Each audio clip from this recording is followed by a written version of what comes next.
Guys, sasakay ako kanina dito. May napansin ako dito sa mga halaman ko. Ito may tumubo na pansit-pansitan.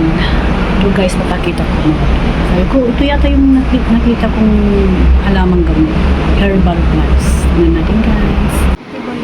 At ito na nga guys, nag-research ako after ko makita kung ito nga ba yung sinasabi nilang pansit-pansitan na papait, sabi nila. Kasi mapait ito. At ito nga guys, at ito pala ay maraming benepisyo sa ating katawan. Lalo na sa mataas ang uric acid, yung may mga UTI, yung may rayuma, at yung mataas ang kolesterol. Ayan guys, may diabetes din daw guys, maganda rin daw ito. At next time ay magta-try akong kumain nito. Madali lang siyang gawin.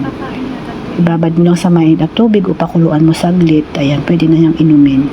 Tapos pwede rin daw itong isalad lang. Lagyan mo ng kamatis at sibuyas at lemon juice. Ayan. Okay guys, thanks for watching. Bye-bye. See you next time pag magagawa na ako ng kakainin.